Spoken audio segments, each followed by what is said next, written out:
Prezados irmãos, graça e paz do Senhor Jesus, nesta oportunidade, seguindo a sequência cronológica das epístolas, nós vamos ver esta breve carta de Paulo a Filemão. Qual foi o propósito desta carta?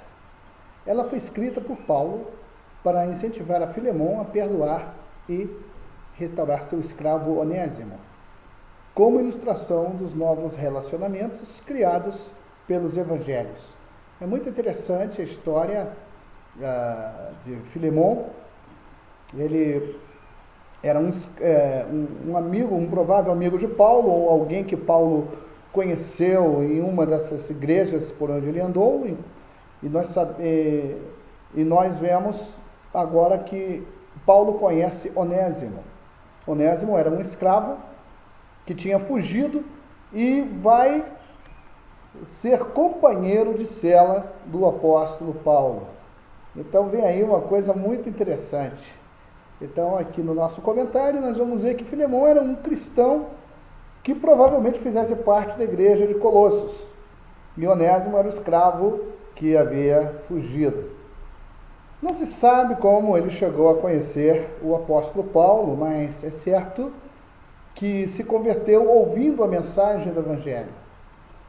E agora Paulo, que está na cadeia, ele sabe que Onésimo estava sendo liberto, estava sendo solto, já havia cumprido a sua pena, e ele deveria voltar para o seu dono, no caso Onésimo. E Paulo escreve esta carta a fim de lhe fazer um apelo para que ele recebesse Onésimo de volta, não somente como um escravo, mas também como um querido irmão em Cristo. Parece que a carta aos Colossenses e a carta a Filemão, elas foram escritas na mesma época e que as duas cartas foram entregues pelo próprio Filemão, ou seja, provavelmente Filemão foi o portador da epístola aos Colossenses e esta carta que nós agora estamos estudando. Esta pequena carta, ela é um belo exemplo de carinho e de boa educação. Nesta carta, nós não vamos ver Paulo discutindo direitos ou leis que davam, que o dono de um escravo teria. E para resolver essa questão de um escravo fugido, Paulo aplica a mais alta lei que existe, que é a lei do amor. Vejamos alguns dados importantes desta epístola, alguns dados que nós vamos encontrar e vamos procurar conhecê-los. Onésimo era o escravo de Filemão. Filemão era um comerciante. Esse escravo fugira com alguns dos bens pertencentes ao seu senhor, ou seja, além de fugir, que já era um delito, na época ele ainda rouba. E ele vai para Roma. E ali, no meio da grande metrópole, ele entra em contato com Paulo. Também não sabemos como isso se deu, como foi isto. E ele se converte. Nós vamos ver o relato disso, por exemplo, no versículo 10. Consciente da necessidade de compensar o mal que tinha feito, Paulo enviou Onésimo de volta ao seu antigo senhor com esta nota, pedindo-lhe que fosse recebido e perdoado por Filemão.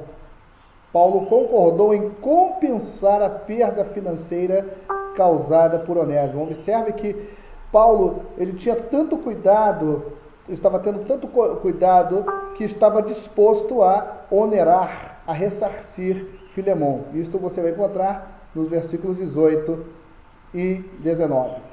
A carta, ela é completamente pessoal. Não vamos encontrar doutrinas, tampouco qualquer ensino teológico declarado.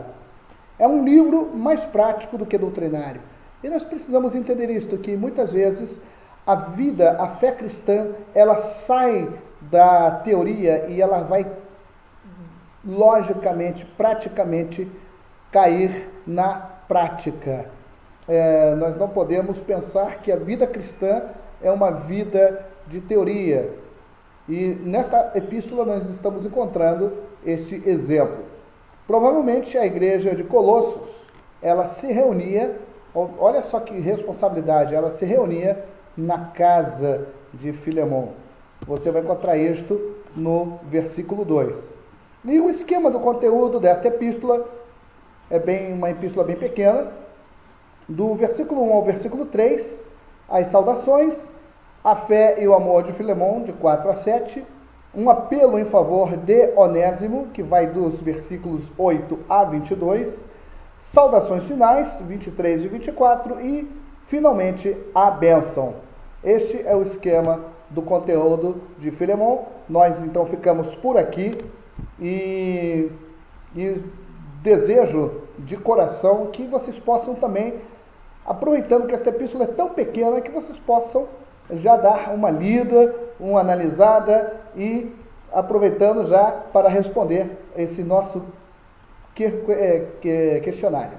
Um grande abraço para vocês, Deus abençoe, no nome do Senhor Jesus.